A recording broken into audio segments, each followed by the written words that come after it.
কোনো ব্যক্তি বা দল কিন্তু আপনাদের দল নয়, বরং আপনারাই কিন্তু আইনের রক্ষক। এই জিনিসটা কিন্তু আপনাদেরকে মনে রাখতে হবে। আপনারা দায়িত্ব পালন করবেন রাষ্ট্র এবং জনগণের কল্যাণে। একটু আগে আমি বলেছি, জনগণের সঙ্গে পুলিশের সম্পর্ক হবে আইনগত এবং মানবিক। যে জিনিসটা গতকাল বোধহয় একাধিকবার আমি জোর দিয়েছিলাম, জনগণের সঙ্গে সম্পর্কটা কি হতে হবে আমাদের। অন্য সকল কার্যক্রমের পাশাপাশি রাজনৈতিক অস্থিতিশীল পরিস্থিতি নিয়ন্ত্রণেও কিন্তু আপনাদের ভূমিকা কার্যক্রমের একটা উল্লেখযোগ্য সময় ব্যয় হয়। এটা দায়িত্বেরই অংশ, এটা কম বেশি পৃথিবীর সব দেশেই হয়ে থাকে। বর্তমান সরকার অবশ্যই জনগণের গণতান্ত্রিক রাজনৈতিক অধিকার নিশ্চিত রাখতে চায়, তবে কেউ যেন সাম্প্রদায়িক সম্প্রীতি কিংবা কোন রকমের নাশকতামূলক কার্যক্রমে লিপ্ত হতে না পারে, এটিও কিন্তু আমাদের সকলকে মনে রাখতে হবে। আপনারা দেখেছেন, আমরা অনুষ্ঠান শুরুতে সকল ধর্মের প্রতি শ্রদ্ধা রেখেই কিন্তু আমরা এখানে অনুষ্ঠানটা শুরু করেছি। এখানেও আপনারা আজকে যারা বসে আছেন, আমরা অবশ্যই এক ধর্মের মানুষ সকলে বসে নেই, এখানে বিভিন্ন ধর্মের মানুষ আমরা উপস্থিত আছি, হয়তো সংখ্যায় কম বা বেশি। সেজন্যই যে সাম্প্রদায়িক যে সম্প্রীতি, এটি এই জন্যই আমাদেরকে বজায় রাখতে হবে, কঠোরভাবে এটিকে আমাদের এনশিওর করতে হবে।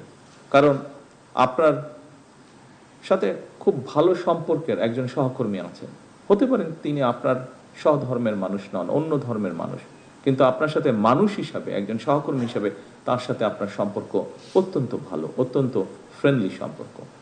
সেই মানুষের কথা বিবেচনা করেই আপনাকে এই দায়িত্বটি পালন করতে হবে।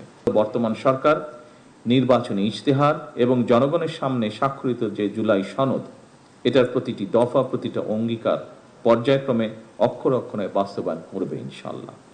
এ নিয়ে আমার মনে হয় কারোর মধ্যে সংশয় থাকার প্রয়োজন নেই।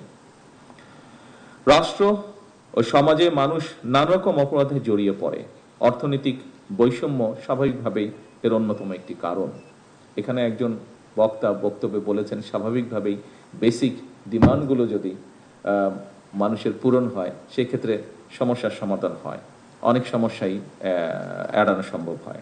সম্মানিত অফিসারবৃন্দ, বর্তমান সরকার রাষ্ট্র পরিচালনার দায়িত্ব নেবার পর বিভিন্ন শ্রেণী পেশার মানুষের মধ্যে অর্থনৈতিক বৈষম্য দূর করে দেশের নাগরিকদেরকে একটা সামাজিক অর্থনৈতিক নিরাপত্তা বেষ্টনী নিশ্চিত করতে আমরা বিভিন্ন রকম উদ্যোগ গ্রহণ করেছি। আপনারা বিভিন্ন মিডিয়ার মাধ্যমে, পত্রপত্রিকার মাধ্যমে যা এর মধ্যে দেখেছেন, মিনিস্টার সাহেব ওনার বক্তব্যে উল্লেখ করেছেন, আমিও একটু উল্লেখ করতে চাই। এর অংশ হিসাবে সরকার বিভিন্ন শ্রেণী পেশার মানুষের অর্থনৈতিক ক্ষমতা নিশ্চিতকরণ করতে কৃষক card, family card, sports card, আমরা এইগুলো ইন্ট্রোডিউস করেছি, আপনারা দেখেছেন এগুলো। বর্তমান সরকার দলমত নির্বিশেষে রাষ্ট্র ও সমাজের প্রত্যেকটা মানুষকে রাষ্ট্রীয় সামাজিক নিরাপত্তা বেষ্টনীর মধ্যে নিয়ে আসতে চাই, এটি আমাদের লক্ষ্য। অর্থাৎ ধীরে ধীরে আমরা একটি ওয়েলফেয়ার স্টেট আমরা তৈরি করতে চাই। দেশকে বন্যা খরার অভিশাপ থেকে মুক্ত করতে আমরা ইতিমধ্যেই জনগণের শ্রমের বিনিময়ে 20,000 কিলোমিটার খাল খননের কর্মসূচি হাতে নিয়েছি, এবং শুধু হাতেই নিইনি, আমরা কাজটি শুরুও করেছি।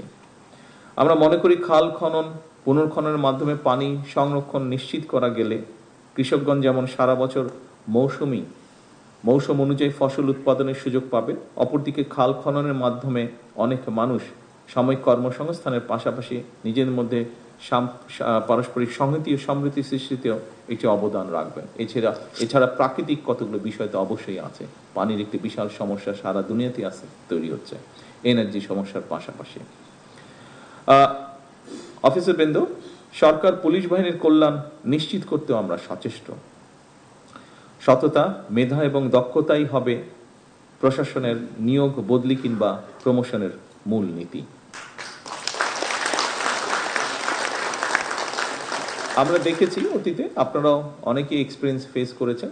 এখানে রেজা তার বক্তব্যে একটি কথা বলে গিয়েছে, আমরা চাই না এসব ঘটনা পুনরাবৃত্তি হোক, তবে এক্ষেত্রে সরকারের এই নীতি যদি বাস্তবায়ন করতে হয়, আপনাদেরও সহযোগিতা প্রয়োজন, এবং সেই সহযোগিতা অবশ্যই হতে হবে আপনাকে দক্ষতা অনুযায়ী দায়িত্ব সঠিকভাবে পালন করার মধ্য দিয়ে।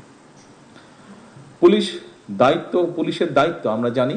গতকালও আমরা আপনাদের ভেতর থেকে, পুলিশ সদস্যদের মধ্যে থেকে কয়েকজন বক্তব্য রেখেছেন তার ভিতর থেকে এসেছে, সেই কথাটি আমি আজকে পুনরাবৃত্তি করতে চাই।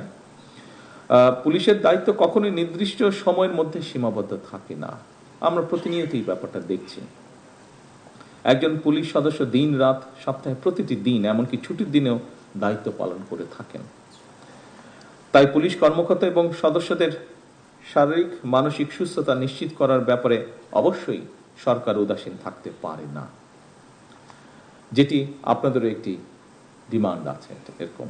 সুতরাং আপনাদের প্রতিটি যৌক্তিক এবং প্রয়োজনীয় প্রত্যেকটি দাবি বর্তমান সরকার অবশ্যই একসাথে আমাদের পক্ষে সম্ভব না, পর্যায়ক্রমিকভাবে আমরা আমাদের সর্বোচ্চ গুরুত্ব থাকবে পর্যায়ক্রমিকভাবে ধীরে ধীরে ইনশাল্লাহ বাস্তবায়ন করা।